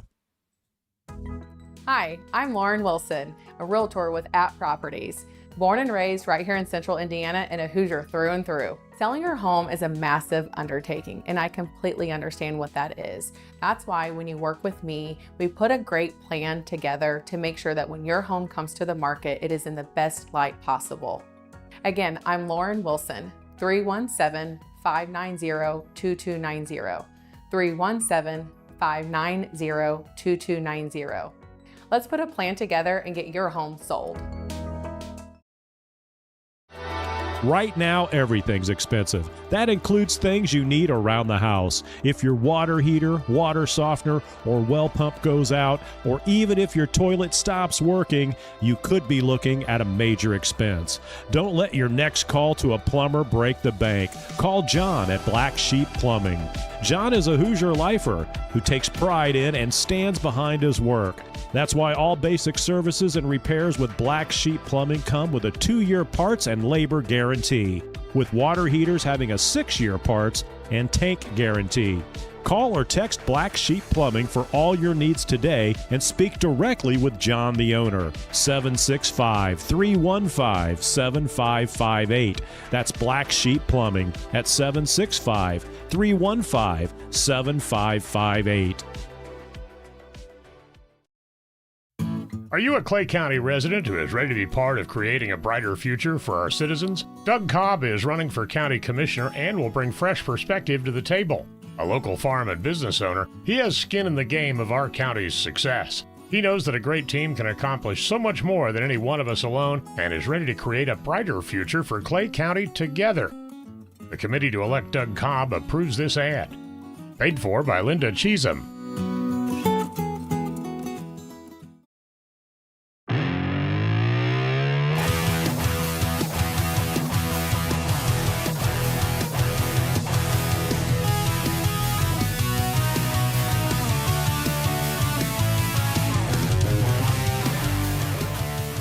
Welcome back. Rob Kendall Show. Don't forget the website, robkendallshow.com. If you're watching us on the YouTube feed, hit the share button, the subscribe button, hit the like button, all of those things. There's not a share button. We need you to share the feed. That's what I was trying to say. Hit the subscribe button if you haven't, just because we went past that 2,000 number. We need to keep growing, so we're not letting off on that. Hit that subscribe button, and then also hit the little thumb up. Hit the little thumbs up. And let us know that you have enjoyed the show, enjoyed what we're doing today, and that we are a part of that with you as we try to be every single day. Okay, I did want to point this out because we're going to bring producer Jason in here in just a moment, and when we do that, we'll get the best YouTube comments of the day. I made an attempt at humor yesterday, and I guess people don't appreciate humor anymore. I don't know, maybe people don't get it on the internet. I bet on Purdue to win the national championship. Now, I have an IU diploma on my wall. I went to IUPUI, but diploma degree is from Indiana University, so I have fun with Purdue. And Purdue wins a fabulous game last night. What a game with Texas. It was fun game, good, well-played game. Tip in at the end. What a game. And so I posted. I said 22-1 lives on, my bet. And however, I would have rather had Purdue lose than get the money or something like that. You know, just funny, right? And people were like coming at me, like mean. Like, to me, it's so obvious. This guy's joking. It's fun. I'm so disappointed in you to blah, blah, blah. And it's like, are we allowed to have humor anymore? I just made an egregious mistake. Does anyone appreciate humor? I don't know. So if I offended you with that, I don't even know. I'm not sorry. I'm sorry you're offended, I guess. I was surprised. Are you in? Are you part of this now? Producer Jason, hello. Okay, I'm in now. Let me adjust my microphone. Check 1, 2, 3. Give me a check there, Rob. Hello. There we go. Yes. This is Jason's trying to do 9 things at once, right? When we try to make all this happen. Today was only 7 things. Well, and part of the reason is, and it's nobody's fault, and our landlord has been fabulous, and we'd not be able to do this without him. This room is not constructed the way we will construct our new studio, so you're in a little corner over there. I am. But we keep making excuses every day for my foul up. No, it's not a foul up at all. No. But anyway, am I just missing something like that? Seemed pretty obvious to me. It's like something I thought everyone would chuckle at. What's that? Well, just saying, 22-1 lives on, although Purdue. Purdue my brother went to Purdue, and so he's a big Purdue fan, and I've just never. It goes back to the Bobby Knight and Gene Cady days, and I was just never a Purdue fan. A lot of friends were Purdue fans. I went to Hamilton Heights High School up in Arcadia. A lot of those people more Purdue people than IU people, but I just can't get excited about Purdue. I did check in about 5 minutes before the game was over last night. I didn't watch it. And a great ending to that, and congratulations to all the Purdue fans and to Purdue. I'm just sorry to everyone that was offended by my little joke that I thought was clearly, I don't expect Purdue people to say nice things about. You're surprised people are offended by you? It's just like, good grief. And so I just responded to one person. I said, I'll never try humor ever again. I'm just very sorry that offended you. Rob the comedian. Yeah. All right. You have YouTube chats. Yeah, we got a job to do here. This chat brought to you by Black Sheep Plumbing. Right now, everything's expensive. That includes things you need around the house. If your water heater, your water softener, well pump goes out, or even if your toilet stops working, you could be looking at a major expense. Don't let your next call to a plumber break the bank. Call Black Sheep Plumbing at 765-315-7558, 765-315-7558, and that's John, and he will come out and he will hook you up. All right, let's explain how this works. We believe this is a community. We're like family. And very communal here, according to Mr. Backwith. Being in our family, you get to chat on our YouTube feed as long as you behave by the rules of decent society. And we want you to encourage your friends to be here. We want this to be a fun place, and we value what you have to say. And so part of that is we put you in charge of picking out the best comments each day, reading those so people hear the name. It's cool to hear your name on the radio, or in this case, on the internet. That's right. And when you compliment producer Jason, you moved right to the front of the line. Just like MLM Warriors. I like the sweatshirt. Well, thank you very much. It's just a gray sweatshirt. It's just a charcoal gray sweatshirt. Required no ironing. There's nothing to it. Well, I make it look good. Yeah. I think is what the point is, what he's trying to get there. Yeah. How tall are you? I don't know. The older I get, I think you do. Well, I think that's height. a thing where you lose a little bit. But no, I don't know. Maybe 6'3", 6'4", something like that. I mean, you are very tall. Not really tall enough for really like a center in basketball. I was a tweener there, so it was never. Did you have any athletic ability whatsoever? Yeah, I played basketball. You did? Yeah. Huh. Not football, anything like that. But when I say I played basketball, I wasn't like a starter on the team or anything. No, I was more into music, guitars, things like that. That's. All right, those two don't mix. All right, starting at the beginning, top of the show, Maddock. Oh, I'm sorry, it's not Maddock. I've been corrected. It's Mad Duck. Mad Duck, yeah. I've met Mad Duck in person. She's awesome. Oh, she? Okay. Well, she came to our property tax rally. Oh, okay, yeah. Okay. Probably met her. Hey, producer Jason, great show as always. MLM Warriors. Producer Jason does a great job. I always like to start off with those. Yes. Give a little positive. What am I going to do? And there's plenty more there. You're advocating for your job here? Mr. Backwith, morning producer Jason. Okay, let's get to some Rob stuff here. Robert Schwartz. Did you ask me a question? No, you don't have to advocate for your job here. I know you're doing a great job. Well, I just like to remind everybody. Yeah. Robert Schwartz, when the media is owned by the same corporations that donate to the politicians, yes, all the local sources of news have been bought out and merged and brought to you by the candidates. You get the news the corporations want you to get. I can't argue with that at all. Now, I will say this. My former employer for a very long time got a lot of crap because of the stuff that I said, and they were very good for a long time at processing that and going, Rob does a good job, let him go. But the reason he said that is we were talking about earlier about how a lot of the local television, radio, print in this state are not holding these politicians accountable. No, most radio people, they're just so giddy to have the governor in. It's like, I get to have the governor in and meet him, and they're going to handle him with kid gloves. And all of them. Yeah, they're all that way. And I'm saying we as the media are to blame for these politicians being out of control. Mm-hmm. And I'm not saying every interview has to be super confrontational. Right. But you should be asking very direct questions. It doesn't have to be a Rob Kendall interview. Mike Braun should not be your friend because he's not your friend. He don't like you. Mm-hmm. And when you see prominent media people who are like going to events with these politicians, I'm the guest of so-and-so. Mm-hmm. Look at me at this exclusive event I got to go to. Not good. Mm-hmm. I don't want you being friends with that person. Or, I'm having Braun on today. And look, here we're posing for this fun photo together and we're laughing together. It's the photos that get me. It is, man. Like, come on. Yeah. Suck it up. All right, C. Mills.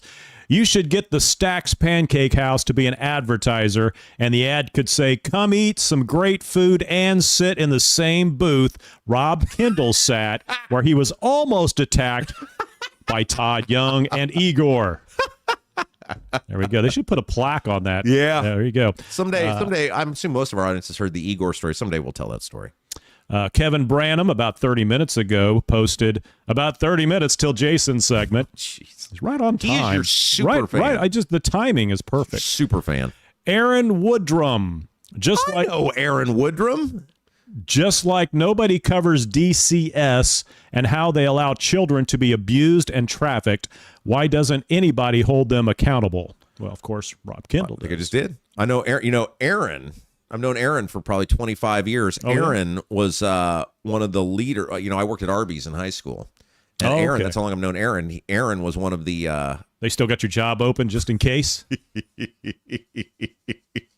Don't think it hasn't crossed my mind. He fries with that? Yeah. Yes, Rob, I do. Yeah, anyway, go ahead. All right. Let's see. Where were we at here? Back to... Okay, we were at Kevin Branham. Now we're at Aaron. Oh, we already did Aaron. So we're at Steve Green with an E, not the IU basketball player. Steve's wife messaged me last night on Facebook to show me producer video Jason of Steve. To quit harassing my husband. It's like, this is who my husband is.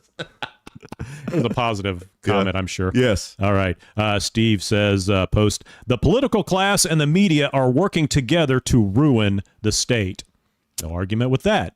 Aaron Woodrum is back. We need to dissolve the family courts and reform DCS. Where would you do the family court? Well, stuff? This is and I think this. I think the system is what needs to be revived. Yeah, this stems out of this article that Capital Chronicle put out where the head of DCS has not been at work in 2.5 months. And nobody knows what's going on with him. And he's got this health issue. And we asked the question. I said, look, I hate that anybody's in bad health, and I hate for anybody to lose their job. And I get that there are protections. But when you're an agency head, if you got to put the taxpayers ahead of yourself, and you got to do the right thing for these kids who need, DCS to function at a high level. I mean, what if you were out 2.5 months? Well, you'd be the host of the show. We'd have to bring Ethan Hatcher in or something. I don't know. No, I don't do hosting. I'd like behind the scenes. I'm not a co-host either. Let's make that clear. Debbie Holcomb, back. They need to step aside. DCS is a mess and has been for a while. They need to have direct supervision by the one paid and has accountability to give that supervision. Hard to argue that. All need to be revised. Let's move on down. Make sure we get to the good stuff. Well, it's all good stuff, of course. One more family courts thing. Aaron Woodrum back. All family courts is a cash cow for anybody involved. It's a multi-billion-dollar a year business for the government. Can't argue with that. Don't know the details, but we'll go with that. LD Stoltz, Stoltz, I think would be the way to pronounce that. Congrats on 4 weeks, Rob. I made it. Most people don't have the cojones to take a leap based on their internal polling. It worked. So I think what he's talking about. Oh, I see what he's talking about there. Well, remember they polled on me this was 2 years ago. Do you remember this? Remind us. Okay, so this was when Braun was running for election. So this would have been 24, right? Mm-hmm. And people started messaging me, and it was all over the internet, that it was like a legit political poll. Like, in the race for so-and-so, who would you vote for? Braun, blah, blah, blah. Sure. How'd you do in that poll? Well, it never surfaced. Did you beat Braun? That means I did very well because it never surfaced. Because I guarantee you that they were looking for a reason to go, see, this guy's not as popular as he says he is, or his rating, or he says the ratings are, or whatever. Right. And that those questions, it never made it to the light of day. So I think that's what that guy's talking about. All right. Only radio broadcaster to ever be polled on.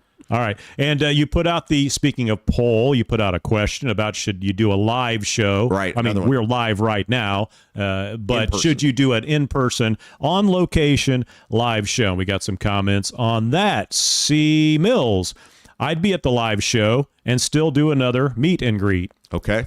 Nick H., let's do it. Love show. LD Stoltz, live for you. Yes. Cats, hard pass. I usually don't put that in there. Mr. Backwhip, I would come to the live show. C. Mills, only if you do a juggling act while rapping to Eminem. Oh, my goodness. Guess who's back? Maddock, next show, set up a chatters area so we can all find each other, preferably close to the bar. Yeah, I love the VIP. Well, section. I loved the way we did and obviously it was a tremendous result. They were so pleased. They kept printing more tickets and everybody kept buying them. So it was great. Right. There's some things I would probably change on this next one to try to make it better. Mm-hmm. But yeah, I mean, that would be What one would of you the things. change to make it better? I don't know. I mean, I'm just saying, like, maybe things, a little live music before. Well, get everybody in the I would mood. have you up there, opening act. I'm just saying, the opportunity arises. You know. Like, remember in the Blues Brothers where call the band. they can't get to the show and they send Cab Calloway out there to be the opening act, but that'd be you. There we go. In a full, I'll put you in the full white tuxedo too, like Cab Calloway had. I'd do it. All right, Adam Baltus from Baltus Travel. Baltus Travel, fine advertiser starting. Well, I know you played the ad next week. Got a live read starting next week. Adam Baltus. Actually, I played the ad earlier today. That's what I'm saying. Yeah, I said. I don't know. I don't listen to you. You played the ad today. Okay. I'm going to do the live read next week. That is correct. That's right. Very good. And we continue on. C. Mills, never half. I love this little food for thought, Rob. Words to live by. Never half-ass two things. Whole ass one thing. We should put that up on the wall. Drew. I pulled up to a Bromwell Mackay vehicle at a stoplight, rolled down my window, and said, "Thanks for sponsoring the Rob Kendall Show." Oh, that's awesome. The way I heard it was Drew was running down the street. Hey, Rob Kendall Show. They loved that, though. They tell that story every time we talk to him. And I'm assuming that might have been Drew. Maybe there's multiple people. Maybe there's multiple people. But Good job, I Drew. know multiple people have mentioned them, but I could see Drew running down the street. Drew also adds in regard to the live show, how about a golf outing? Now, that's something that... a lot of work. Yeah, I don't play golf, so I would be in the 19th outings. hole and waiting on everybody to arrive. Now, I mean, look, the live show is a lot of work too, but it's a fairly confined thing. Like I got to come up with an hour to an hour and a half of material to entertain you guys, and a little environment around it. Golf outings on a golf course, and you got to sell sponsorships and all that stuff. I'm trying to keep this simple, right? We're a 2-man operation here. Why don't you just rent the Sears Tower? LT Wilson, can we bring back the I Hate Rob Kendall shirts, please? Those weren't a Rob Kendall thing, though, were they? Well, they were. Well, okay, so here's how the I Hate Rob Kendall shirts work. Hammer had them in the store. I assume they're still there. Maybe they're still there. I don't know. I'll have to ask Hammer. And then I gave my percentage that I got. Like, I didn't make any money off them. My percentage, when they got a cost to print them and ship them and everything else. And then whatever I got out of them, I gave to charity, to Project Rescue, which helps fight human sex trafficking across the world. So, excellent. All right. Is that it? That's it. Brought to you, this chat brought to you by Black Sheep Plumbing. Give them a call, 765-315-7558. All right, we got to talk about what Ohio is doing with the data centers, because they are not screwing around. But before we do that, we got to, speaking of Bramwell Mackay, we got to thank them because they have been awesome to us since the beginning. Masonry color mismatch, previous repair catching your eye, not happy with the brick color on your home and ready for a total makeover. Bramwell Mackay Property Services and Consultants offer specialized masonry staining and recoloring, whether you want to seamlessly blend repairs or completely transform your home's exterior. Want to build something new? Bramwell Mackay's 40-year master masons design and construct custom patios, sidewalks, outdoor summer kitchens, archways, entryways, and more. Bramwell Mackay, BRAMWELLMCKAY, beauty built to endure. I forgot to tell you this, Jason. I got a bit of good news today. I had a crisis point this morning. I was going to print the template out for me to work off of, as you guys can see here. I ran out of ink. And I was in a real panic because then I was going to have to use the computer, and that doesn't work nearly as well for me. Like, you think this is old school of me, but this is why I like this. I like using the notes. Like, I like the physical stuff. I don't do well with the electronics. And I was in a panic, and then I realized that there's a printer here at work. There is. There's a printer down on the counter, isn't there? I didn't realize there was a printer here at work. And so I was able to print this is life-changing. This is life-altering that I have a printer at our building that we're at. So normally I wouldn't have come back, but I did want to congratulate you on 4 weeks. Thank you. Because this is pretty awesome. To sit down here for 2 hours a day, 5 days a week, going into 4 weeks with everything else that's going on. Hopefully I can be heard here. Everything else that's going on. Your meter's moving? Whatever. You've done a great job, Thank you. Rob, and it's just amazing the number of people that have subscribed, the people that hit the likes, and the fun community, the fun chat community. That's something I really didn't expect, which is why we really wanted to highlight it, because I know a lot of other media outlets try to downplay their chat, but that's the listener. That's who you are here for. So congratulations on that. Thanks. And look, this is, I don't know if I've said this, and I've said this since the start of this show, this is the media that I always wanted to make. and doing this show. Now, I didn't envision it being in this room or maybe on this sort of platform, but this is the show that I always believed would work. And that is a show targeted at, geared towards, built around Indiana news and politics and government. And I believe this is a show that would resonate across our state, and I believe it will. And sometimes, you pitch ideas to people and various people over the years, and people don't see it the way you see it, and that's okay. But I think I'm proving, and we're proving, all of us are proving, with the success of this show so far, that this will work, that it would work, that people are passionate about the things that we talk about here every single day, and that it does grow and it will work. And so it makes me feel good, not that I'm doing something great, but it's like, hey, I've had this idea for all these years and it hasn't failed, right? Like, people are really into it. Like, maybe I didn't know what I was talking about. And it was ironic. We were just talking the last couple of days about how things have finally kind of calmed down to where we're not doing 18 hours a day. And hey, it's 5 o'clock and I'm done. It's pretty great. But we got to start all over again next week. We get the new studio. That's right. And we got to figure out, we've not bought a stitch of furniture. We bought nothing. We have no idea what we're going to do. Right. And but we'll make that happen. So it'll be great. Just wanted to hop in and say that, Rob. Yep. I'm going to get out of here. All right. A couple of reminders. Number one, over the weekend, what you guys can do for us. First of all, subscribe to the channel if you haven't done it. Hit the thumbs up button on the feed today and share this show. Put it out there. The YouTube, the Twitter, whatever you got. Let people know about it, because we will continue to grow off of you guys. We will continue to grow off of you guys spreading the word, and that's how it's going to happen. Also, robkendallshow.com. That's the place for everything Rob Kendall Show, the live feed, all the podcasting platforms, the articles based on the transcripts of our favorite segments each day, and we have that support button up there. So many of you have been so kind. We talk about this being a community and us being family. Man, you guys put your money where your mouth is. You are financially supporting the show, and we can't thank you guys enough for doing that. That support button up at the top, robkendallshow.com. And I don't think it'll be this weekend. It may be. They tell me a little bit in advance before it comes out. I have written and submitted, at the request of the fine folks at Indy Star, a second column, a new column. The first one went so well, he said, man, we'd love to have you do another.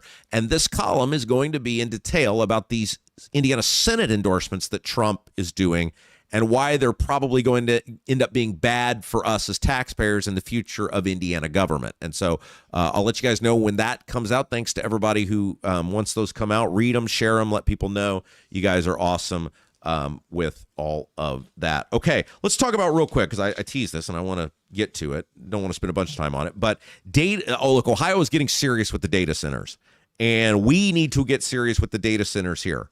Not maybe to the extent of what Ohio is. So Ohio is much different than Indiana. They have ballot referendums, like statewide ballot referendums. We do not have those here in Indiana.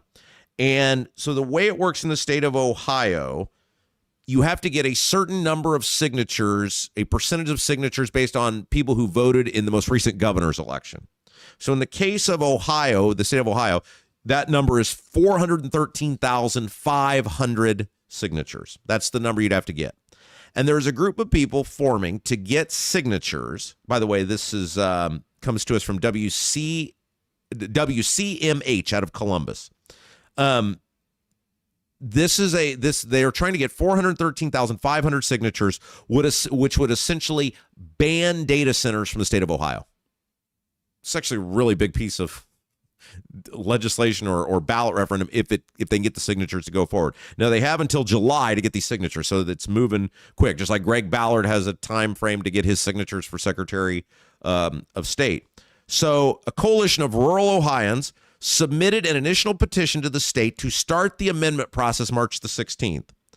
What was this? Was this the Attorney General? Yes, the Attorney General approved the ballot language, which would allow the group to begin collecting signatures statewide. If they gather enough signatures, the proposal will go to the Ohio voters for possible approval. And this ballot referendum would ban data centers in the state of Ohio. It's related to a certain amount of power the data center would use, a certain power use number. But by and large, any big data center would mostly be banned in the state of Ohio. And they have to get signatures in addition to that 413,500 number in 44 of Ohio's 88 counties. You have to have signatures. Now, it brings us back to the conversation about data centers, which is we're not having them and we need to. Banning them is not the answer because data centers are important. Data centers matter. Data centers have and do better the lives of American citizens. However, data centers also bring risks with them, both financially, environmentally, etc. And we as a state, Indiana, I don't think what Ohio is doing is the answer. Again, I'm never going to be a hypocrite and look at you and say data centers are bad because I'm doing this because of a data center. I do Twitter, which has been very good to me, and I do Facebook, and I do those videos there because of data centers. I'm not going to be a hypocrite. I'm also not a NIMBY. I'm not in my backyard person. But I don't think it makes you a hypocrite, and I don't think it makes you a NIMBY person to believe that data centers need very strict parameters by which they're going to operate. And those parameters right now do not exist as in minimum standards. And if the county or the city or town wants to make them stricter, more strict, stricter may not be a word. Either way, more strict, okay. But we as a state, we're not putting those parameters up, and we are providing financial incentives for these data centers to come without the strict parameters. We've got to inverse this. We got to start putting communities first. We got to start putting taxpayers first. And we got to say, hey, data center, if you want to be a part of Indiana, we're willing to be welcoming participants. We're willing to be welcoming hosts. But here's out of the gate what you know your commitment is going to be. And if it doesn't work for you, hey, there's other states that'll probably take you. The reality is the data centers need Indiana probably more than we need them. The data centers need our land, a lot of vast, sprawling farm fields. They need our access to natural resources, water, the Great Lakes. And so we should be in the driver's seat. I think too often we come at, and this is true at both the state level and the local level, we come at these data centers with some level of subserviency. We should be making the data centers prove themselves to us rather than us offering them something to be a part of us. Because let's face it, and we talked about this yesterday with these warehouses, et cetera. The data centers, Meta, Facebook, they don't have any love for where they're at. They just need to be somewhere. They're not going to invest in the communities because they're not from here. Their workers are going to be transplanted to here. They're coming to Indiana because they have something they need to accomplish, and that's it. And that's okay. There's nothing wrong with that. I would prefer businesses be mostly people that are invested in the community. But I'm okay if people who aren't going to be emotionally or physically invested in the community, psychologically invested in the community, as long as they help the community thrive. And there are financial and other commitments that can be made to ensure that happens. We can all find common ground on the data centers. We don't have to all ban them like Ohio's trying to do. But we do have to get our state lawmakers to start being more aggressive and more pro-us in order to make that happen. Guys, I want to thank you for another phenomenal week. You have been outstanding. And I hope you guys have the best weekend. I hope you have a safe weekend. I hope you go out and do something fun. I hope you enjoy the basketball games if you're consuming those. And again, just a reminder, check out the website, robkendallshow.com. Like, share, and subscribe. Tell people about us. We want to continue to grow every single day, every single week. We want those numbers to expand, and we can't do it without you. Now, we're scheduled to have a fun interview for you on Monday related to I-70. Of course, the tolling coming in. And a lot of local elected officials are quietly starting to push back on this. Braun's plan to add all these taxes to driving on I-70, which could harm these communities that depend on I-70. The mayor of Terre Haute, Brandon Sackbun, is scheduled to be with us on Monday to talk about how Braun's tolling plan could negatively impact the community of Terre Haute and other communities across I-70. So we'll have that in store for you Monday. Have a safe and happy weekend. Great job, producer Jason. As always, thank you for your hard work. For producer Jason, I'm Rob Kendall. You've been watching Rob Kendall Show.